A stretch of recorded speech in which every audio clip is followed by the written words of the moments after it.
I gifted my parents a $425,000 seaside mansion for their 50th anniversary. When I arrived, my mother was crying, and my father was trembling. My sister's family had taken over. Her husband stepped toward my dad and yelled, "This is my house. Get out." My sister laughed until I walked in, and silence fell. 6 months of planning had led to this. After building my tech firm over 12 years, I could finally give my parents the retirement home they'd always dreamed about. Until Dad's text, "Lisa, there's been a situation. Your sister arrived yesterday." Chelsea, my older sister who'd perfected manipulation and entitlement. We hadn't spoken in 8 months. I pushed the door open. Mom sat crumpled on the sofa, shoulders shaking. Dad stood ashen, hands trembling. Chelsea lounged near the fireplace. Her husband Derek blocked the door. Their kids jumped on furniture, leaving sticky marks. Pizza stained my marble coffee table. "This is my house now," Derek announced. "Get out." Chelsea laughed. "They can visit during holidays." "Maybe, but Lisa bought this for us," Dad whispered. "She can buy you something else. A nice apartment. This is what we need." A juice box hit the wall, red liquid splattering. "Lisa has plenty of money," Chelsea snapped. "It's not fair they get this when they're just going to die soon anyway." Derek moved closer to Dad. "Possession is 9/10 of the law. We're not leaving. You are." I stepped into the room. Chelsea's face drained of color. "Hello, Chelsea." "Derek." I pulled out my phone. "Derek, threatening false police reports. That's a crime." Chelsea impersonating our mother to get property information. Identity theft. "We're family." "Breaking and entering. Destruction of property. Harassment of elderly individuals." "You can't prove anything," Derek said. "I have recordings plus video from security cameras." I pointed. "Recording since you broke in yesterday. Every threat, every act of vandalism." Derek went pale. "The deed is in an irrevocable trust with my parents as sole beneficiaries. The trust specifically prohibits any transfer to you or Chelsea by name. I had my lawyers add that clause because I know exactly who my sister is."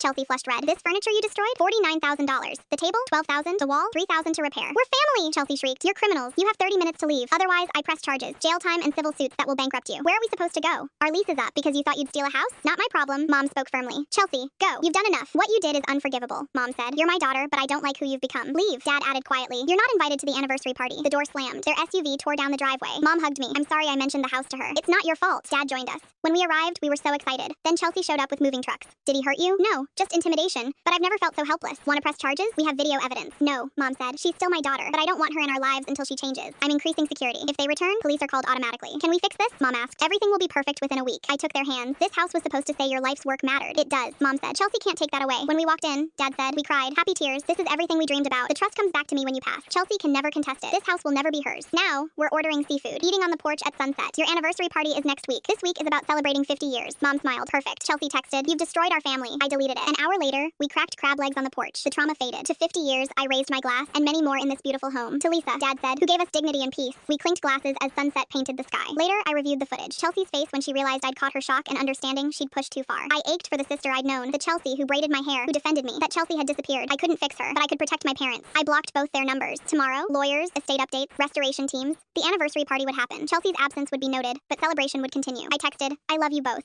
Sleep well in your forever home." Mom, "We love you more." Dad, "Proud doesn't begin to cover it." "Good night, Lisa girl." The house stood solid, full of people who mattered. Chelsea tried to poison this gift with greed. She failed. The mansion would stand as testament to what happens when you work for something rather than steal it. Tomorrow, my parents would wake in their dream home and watch sunrise over the Atlantic. Exactly as I planned.